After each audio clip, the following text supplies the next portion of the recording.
Okay, so we're back in the shop here, and it's not very nice out.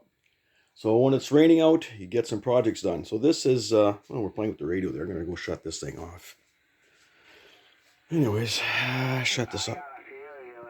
Anyways, so we're building a flight test nut ball, and had some spare parts I had here laying around. I had my motors. I had my motor speed control, servos. I got one receiver left. All my planes have receivers. I'm running out of receivers. So this is a nut ball by Flight Test.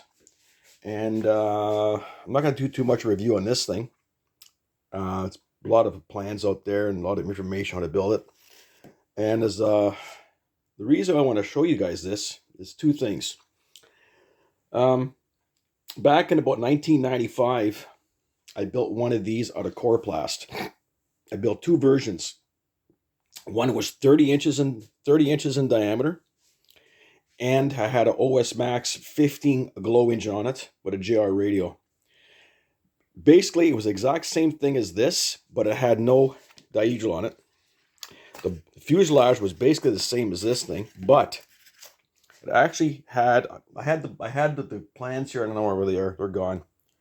But what I did, it was a set of plans from RCM, I believe, one of the magazines or flying models. And you actually cut this up here and you bring it down to a shape like an airfoil. Now this thing has no airfoil, but if you actually cut the airfoil out, so you come up, come back down, and you cut the airfoil out. Now instead of having a rudder, I had Elevon on it.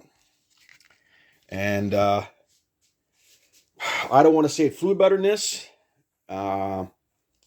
It was pretty good. It was very aerobatic. It would roll like on its axis, literally. So I built it. I flew it. I flew for many years. A couple of guys in the club were building, we were building hundreds of these things in flying combat. So then I took the 30-inch and I doubled the size. I made it that big.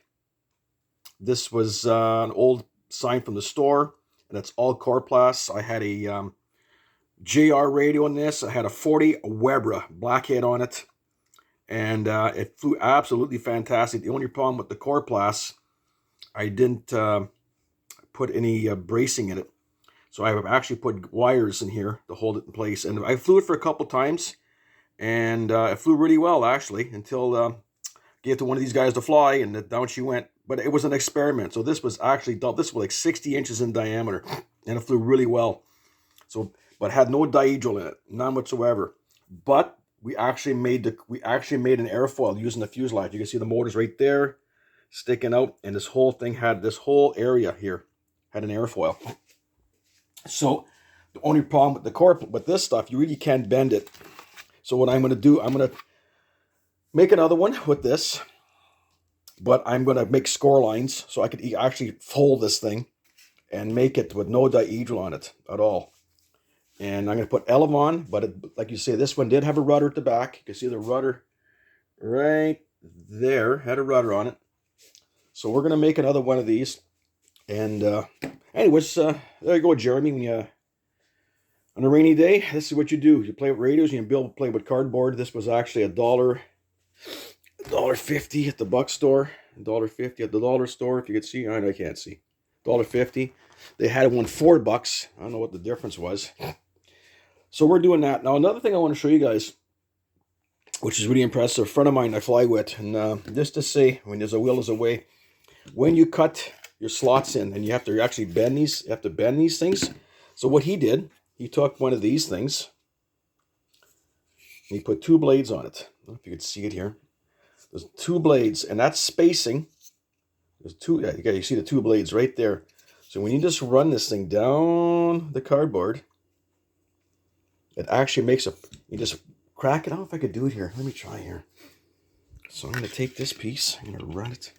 I wish I had someone to hold the camera. So anyway, I'm going to try it here. This for fun here. This works pretty good. You just go like this.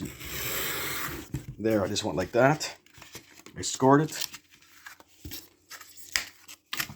There. Perfect. Does it even get any better than that? Holy crap, look at this. I just take this out. I wish I had a better camera here. Let me flip this over. As you can see, it's scored at both sides. But anyways, like, how cool is that? I don't think even Elon Musk couldn't even figure that out. Anyways, got that done.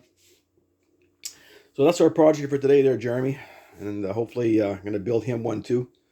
I don't know if he's going to be able to fly it, but it's going to be interesting. We're going to fly some combat. So yeah, so you don't have to spend a lot of money to have a lot of fun.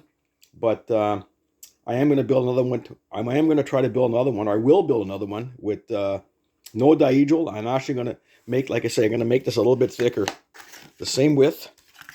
I'm going to have the same width, maybe about this much higher. Make a nice curve and come back out this way.